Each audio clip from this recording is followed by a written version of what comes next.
요새는 기차를 타는 일이 굉장히 흔한 일이 됐습니다. 저만 해도 서울 갈 때 자동차를 가지고 가지 않으면은 KTX 또는 SRT라 해서 고속철도를 이용해서 기차를 타고 서울에 가고 또 올 때도 당연히 기차를 타고 오지요. 굉장히 흔한 일이 됐는데 제가 어렸을 때만 해도 기차 타는 것이 그렇게 흔한 일은 아니었습니다.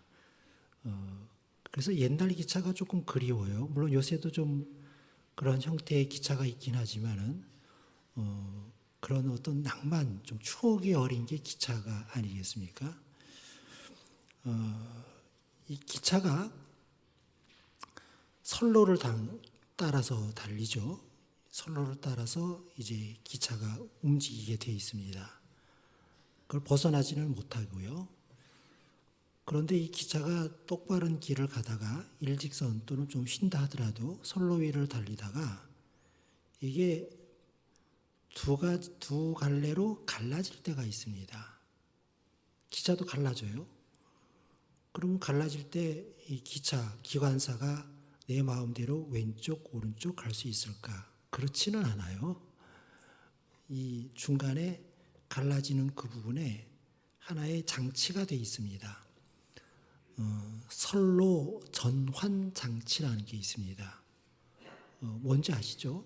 이걸 중간에 이 레일을 옆으로 이렇게 살짝 옮길 때에 따라서 기차가 왼쪽으로 가기도 하고 오른쪽으로 가기도 하고 그게 이제 그걸 조절하는 게 선로 전환 장치라고 합니다. 형태가 기계식이 있고 전기식이 있는데 저도 이번에 아는 게 이 전기식 선로 장치가 굉장히 정밀하고 고도의 첨단 장치라는 것을 이번에 알았습니다.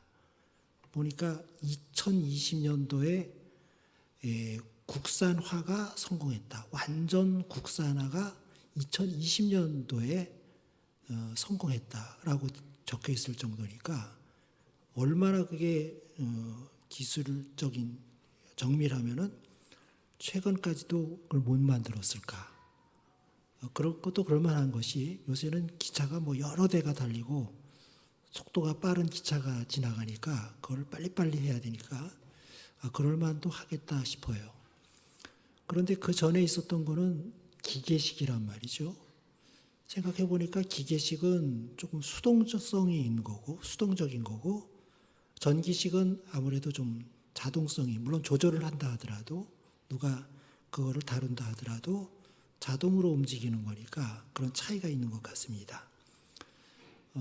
그런데 우리 기억에는 어렸을 때 저도 기억하면은 기차가 달리는 데 보면 중간중간에 누가 나와가지고 선로를 이렇게 바꾸는 걸 가끔 본 적이 있어요. 보신 적 기억나죠? 이렇게 당기면은 레일이 이쪽으로 움직이고 또 밀면 또 반대쪽으로 움직이고 기계식 그 선로 전환 장치가 추억 속에 조금 아련히 떠오르는 게 있습니다. 제가 말씀드리고자 하는 것은 기차가 달릴 때 이 선로를 바꿀 수 있는 장치가 선로 전환 장치인데 우리 사람도 각자가 자기의 인생 레일을 선로를 지금 달리고 있어요. 열심히 달리고 있습니다. 저마다 자기의 선로를 달리고 있는데 선로를 달리는데 어디까지 가느냐 목적지가 어디냐 좀 그걸 생각해 봤어요. 가만 보니까 두 가지가 있는데 우리도 갈림길이 있어서 두 가지 방향이 나오는데 첫 번째 방향은 멸망을 향해서 달려가고 있다. 멸망을 향해서. 다른 쪽은 어디냐? 영생을 향해서 달려가고 있다. 과연 우리는 가다가 갈라질 때 멸망을 향해서 갈까? 영생을 향해서 갈까? 그거예요. 인간은 누구나 할 것 없이 다 멸망을 향해서 가게끔 돼 있어요. 가고 있어요. 우리도 과거에 그랬어요. 멸망을 향해서 가고 있어요. 다만 우리가 그 기차를 타고 있는 동안에 그걸 잘 깨닫지를 못해요. 목적지를 생각을 안 하고 그저 기차 안에서 즐겁고 기쁘고 하고 싶은 거 하고 내가 취하고 싶은 거 취하고 막 그렇게 사는데 가만 보니까 목적지는 멸망이거든요. 그걸 모르고 가는 거예요. 과연 우리가 가는 이 길을 멸망으로 가는 길에서 영생의 길로 선로를 전환해 주실 분이 누구인가? 정답은 다 머릿속에 있죠? 누군지 알아요. 그런데 우리가 그걸 다시 한번 생각해 보면서 우리의 선로를 바꿔주신 분이 우리에게 어떤 분인가? 좀 그것을 우리가 생각하면서 우리가 기다리는 오늘 대림절 첫 주일이니까 우리가 기다리는 예수님의 은혜를 다시 한번 감사하는 그런 시간이 됐으면 좋겠습니다. 예수님께서 성경에 우는 내용이 세 곳에 나옵니다. 예수님이 우셨어요. 그런데 우셨던 그 모습이 세 가지가 다 달라요. 헬라어로도 동사가 또 다 달라요. 그 의미가 무엇인지를 보고자 하는데 지난주에는 제가 예수님께서 나사로가 죽은 것을 보시고 죽은 나사로의 무덤 앞에서 예수님께서 우셨다. 그렇게 돼 있어요. 근데 그때 우신 거는 우리말로 표현하면 조용히 눈물을 흘리셨다입니다. 헬라어로 다크리오. 단어가 그거예요. 조용히 눈물을 흘리셨다. 소리가 없어요. 그런데 이 죽은 나사로를 보고 우신 것이 우리가 누가 옆에서 가까운 사람이 돌아가셨을 때 우는 것과 똑같은가? 그거는 아니에요.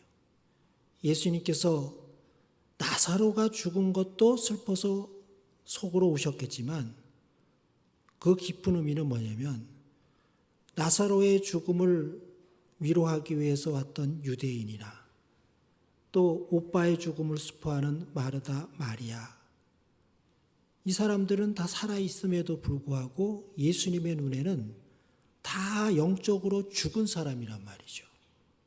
한 인간의 육신의 죽음만 가지고 눈물을 흘리신 게 아니라 사실은 살아있지만은 영적으로 죽어 있는 모든 죄인들을 향해서 예수님께 우셨다.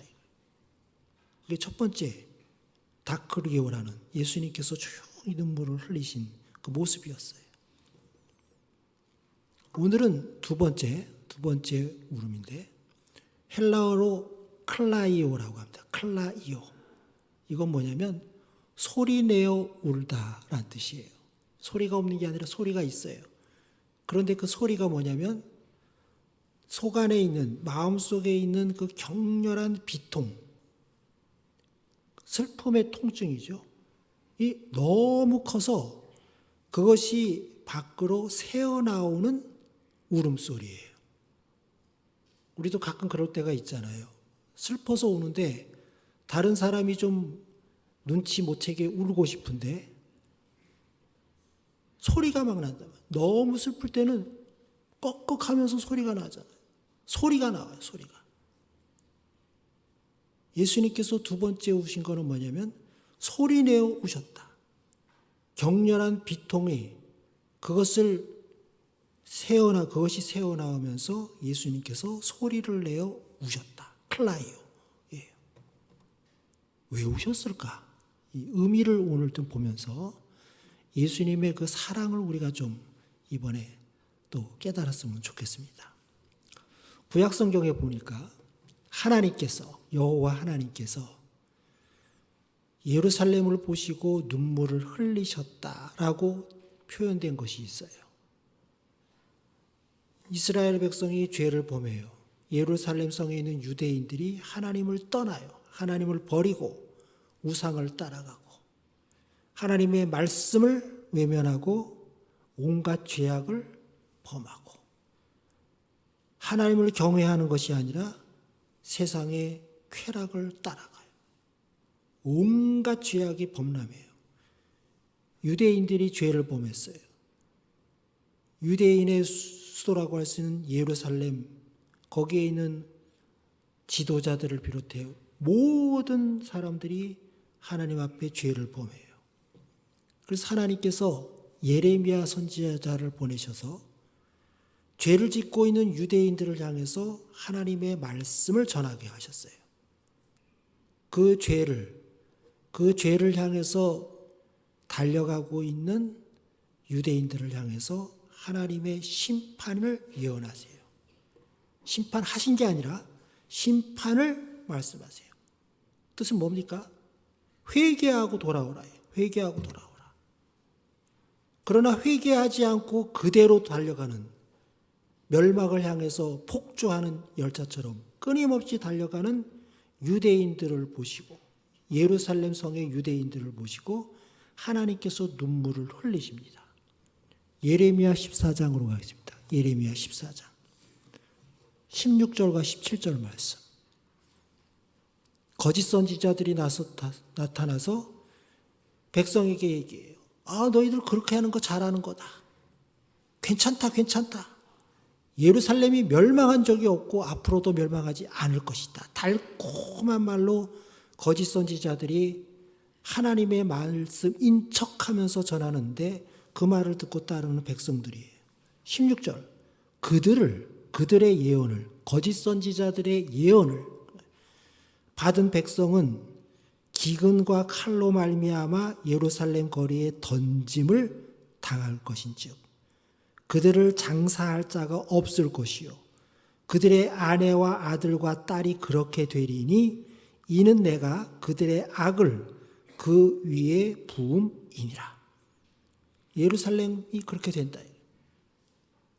너희가 그렇게 죄를 범하다가는 하나님의 심판에 의해서 저 북쪽에 있는 바벨론에 의해서 예루살렘이 완전히 멸망할 것이다. 예언을, 심판을 경고하셨어요. 17절 말씀.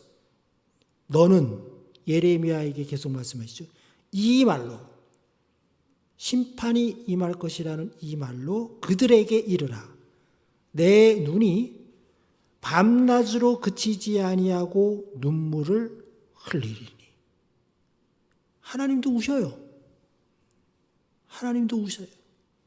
이는 처녀딸 내 백성이 큰 파멸, 중한 상처로 말미암아 망함이라. 장차 그렇게 된다는 거예요. 하나님은 다 알고 계세요. 하나님은 인간은 아니시지만 인간의 감정으로 표현하시면서 밤낮으로 그치지 아니하고 눈물을 흘리셨다. 예루살렘을 보시면서. 유대인들은 그걸 깨닫지를 못했어요. 결국 멸망했지요. 결국 멸망했어요. 하나님이 얼마나 많은 눈물을 흘리셨을까. 그거예요. 그런데 예수님도 예루살렘을 보시고 소리내어 우셨다 이거예요. 역사의 반복인가?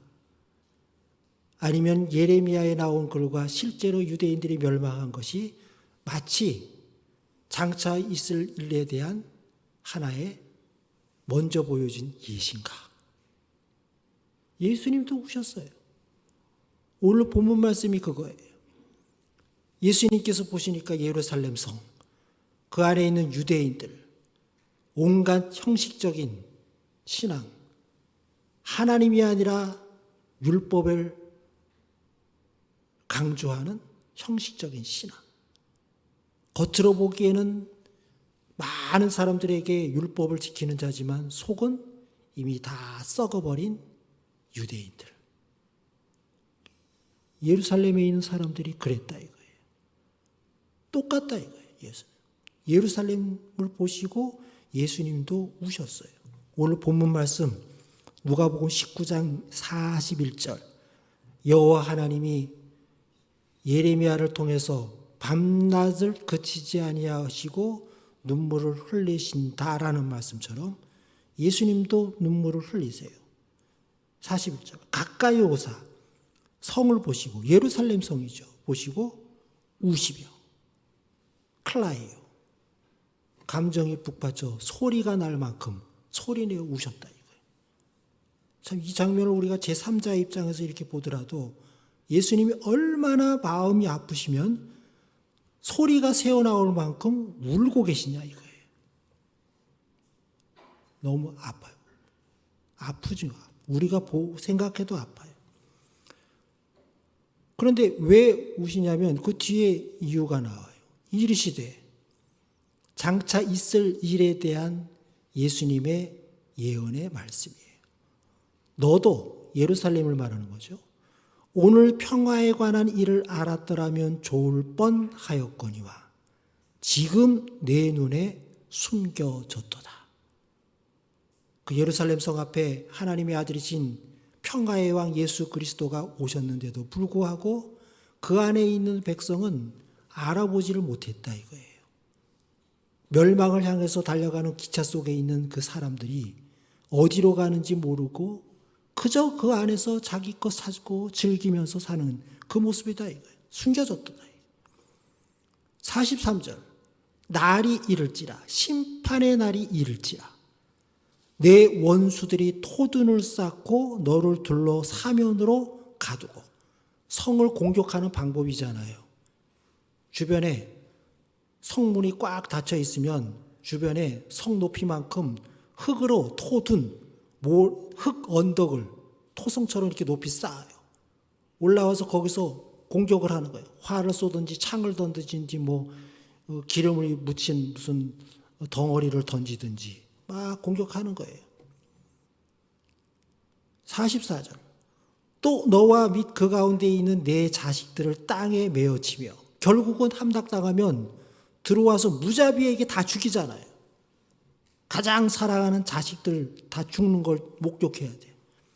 돌 하나도 돌 위에 남기지 아니하리니 이는 내가 보살핌 받는 날을 알지 못함을 인함이니라 하시니라. 성은 파괴되고 성전도 무너지고 모든 것이 다 멸망할 때가 오는데 예수님께서는 그걸 보고 계시는 거예요. 장차 멸망할 텐데 죄악을 향해서 달려가고 있는 유대인들을 보시고 눈물을 흘리셨다. 눈물을 흘리셨어요. 그런데 이 42절부터 44절까지 말씀에 대해서는 역사적인 사건으로도 그대로 됐지요.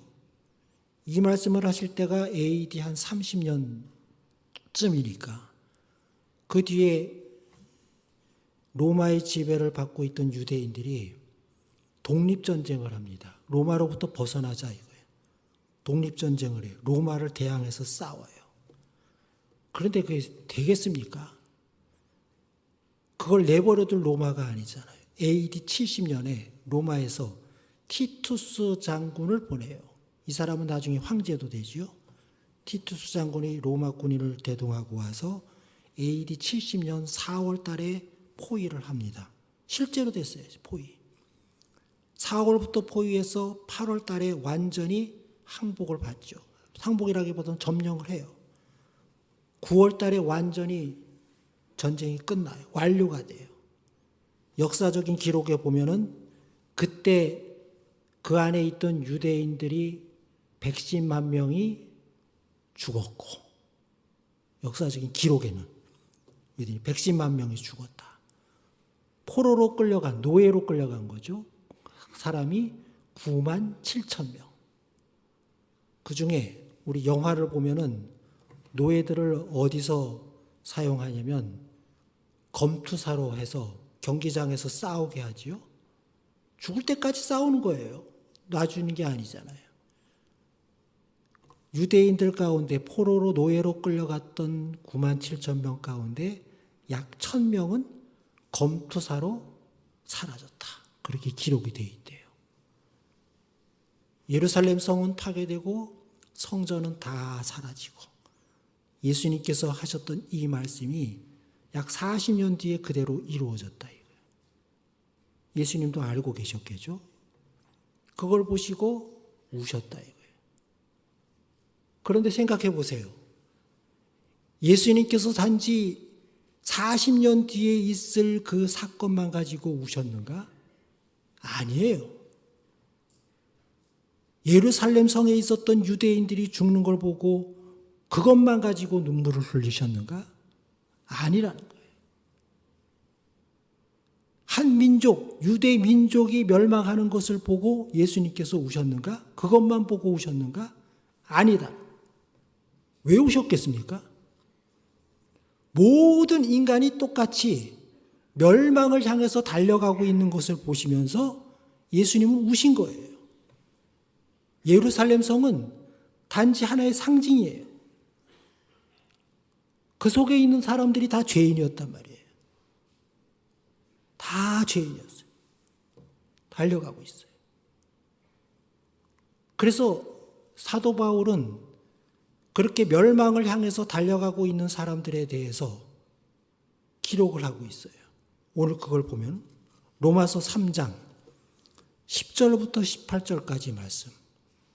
길지만 그 내용을 보면은 이게 죄인들의 모습이구나.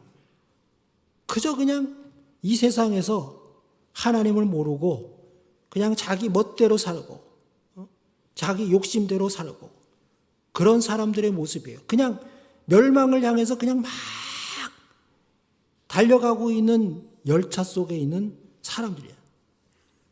로마서 3장 10절부터 제가 읽으면 기록된 바 의인은 없나니 하나도 없으며 11절 깨닫는 자도 없고 하나님을 찾는 자도 없고 12절 다 치우쳐 함께 무익하게 되고 선을 행하는 자는 없나니 하나도 없도다.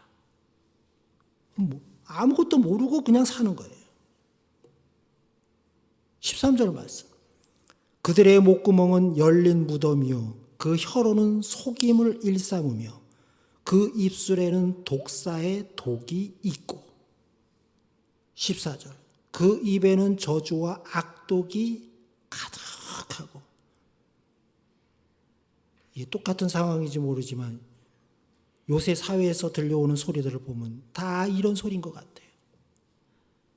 어떻게 그렇게 말을 다 험하게 하는지. 그냥 상대방을 어떻게 해서든지 상처를 주기 위해서 일부러 막 찾아내서 말을 하는 것 같아요. 근데 입술에서만 나오는 게 아니라 그건 마음에서 나오는 거고 생각에서 나오는 거잖아요. 사람들이 다 그런 삶을 살아가고 있었다. 15절 말씀.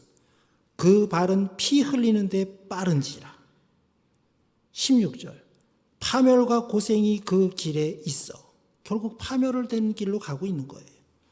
17절. 평강의 길을 알지 못하였고. 각자 살아가기는 잘 살면서 평안하다고 하는데 막상 멸망을 향해서 달려가는 기차를 보면은 그게 무슨 평강의 길이냐 이거예요. 일시적인 즐거움, 기쁨. 잠깐 있다가 사라지는 쾌락을 붙잡으려고 그것만 가지고 지금 괜찮다라고 생각하는 사람들의 모습이다. 18절 말씀. 그들의 눈앞에 하나님을 두려워함이 없느니라 함과 같으니라. 이게 다 인간이 멸망을 향해서 가고 있는 사람들의 모습이다. 이거예요. 예수님께서 예루살렘 성을 보시고 소리내어 우셨던 것은 단지 유대인들, 유대 민족만, 그리고 얼마 있다가 멸망할 예루살렘 성을 두고만 우셨던 것이 아니라 사람들의 가고 있는 그 길을 보시면서 다 멸망할 인간들을 보시면서 소리내어 우셨다. 클라이오. 이게 모습이에요. 그래서 예수님께서 우셨던 그 마음의 아픔은 우리가 생각했던 것보다 훨씬 큰 것이죠. 달려가고 있다. 그래서 우리는 예루살렘 성을 보고 울고 계신 예수님 앞에 우리가 서야 돼요. 그 앞에 서야 돼요. 울고 계신 예수님 앞에 서야 돼요. 그리고 예수님께서 우시는 소리를 이렇게 가만히 들어야 돼요. 왜냐하면 그 울고 계신 그 소리 속에 들려오는 은혜의 소리가 있기 때문에 그래요. 예수님께서 유대인이 멸망하든 말든 인간이 죽든 살든 아무 관심이 없었다면 우실 일이 하나도 없어요. 왜 우셨겠습니까? 사랑하니까, 안타까우니까, 어떻게 해서든지 인간이, 죄인들이 구원받기를 원하시니까 우셨던 거예요. 그렇기 때문에 예수님의 그 눈물과 우시는 그 소리 속에 들려오는 소리가 있어요. 이런 소리겠죠. 울고 계신 예수님의 울음소리에 귀를 기울이면 죄인을 부르시는 예수님의 마음의 소리를 들을 수 있다 이거예요. 아, 죄인을 부르고 계시는구나. 우는 소리에 그게 들리는 거예요. 죄인을 부르고 계신 거예요. 돌아오라고. 회개하라고. 들려요. 바로 예수님의 그 울음소리에 구원의 길을 알려주시는 예수님의 그 마음의 소리가 그 속에 담겨 있어요. 우리가 그거를 들었기 때문에 오늘 이 자리에 있는 거예요. 예수님의 울음소리를 듣고 예수님께서 우리로 하여금 예수님께 오라고 부르시는구나. 예수님 앞에 갔더니 구원의 길을 알려주시는 소리를 우리에게 들려주시는 거예요. 그래서 우리가 지금 이 자리에 있는 거예요. 한 가지 소리를 더 말씀드린다면 이제는 멸망에서 영생으로 선로를 전환시켜 주시는 소리를 우리는 들어요. 머릿속에 그려보면 우리가 지금 기차를 타고 가는데 저 앞에 갈림길이 있어요. 그냥 두면은 멸망의 길로 갈 수밖에 없는데 저 앞에서 예수님께서 힘껏 다해서 선로 전환 장치를 지금 당기고 계신 거예요. 왜? 우리가 가는 길을 바꿔주시기 위해서. 그 소리가 들려요. 바뀌어져.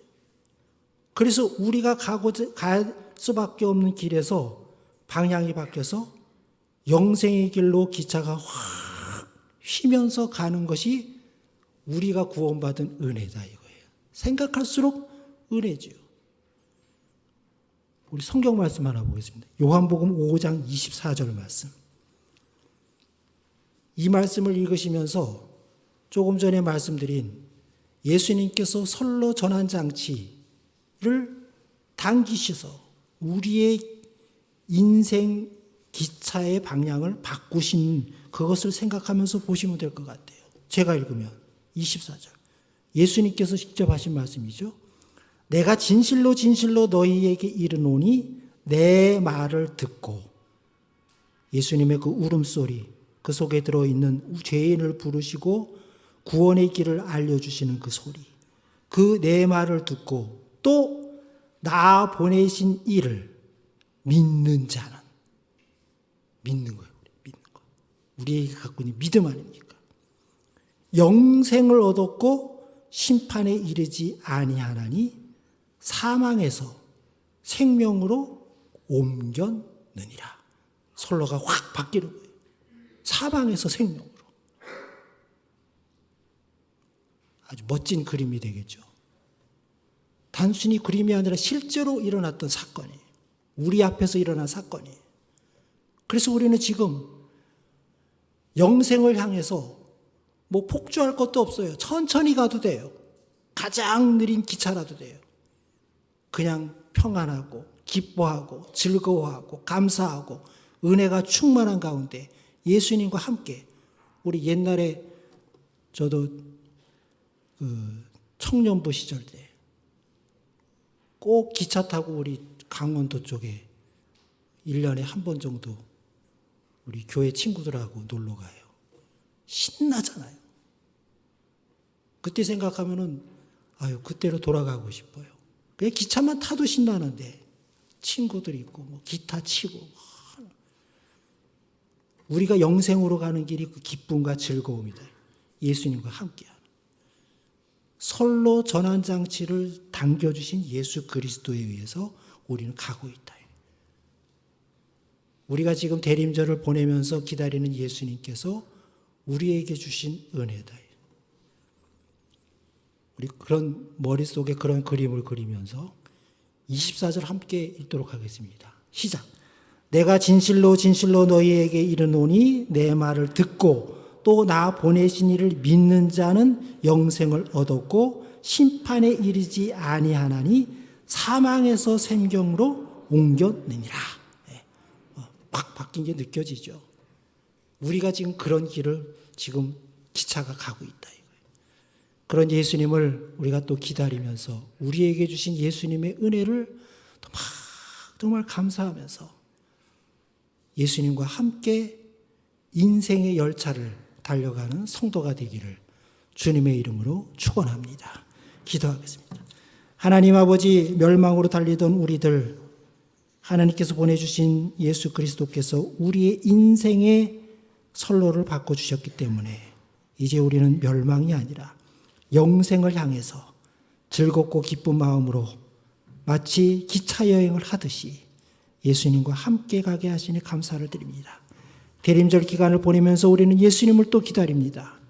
예수님께서 우리에게 주신 은혜가 얼마나 큰지 다시 한번 기뻐하면서 그 예수님을 또 기다리고, 아니 이미 오신 예수님을 기뻐하면서 예수님을 위해 살아가는 남산의 성도들 다 되게 하여 주시옵소서. 예수님의 이름으로 기도드립니다. 아멘.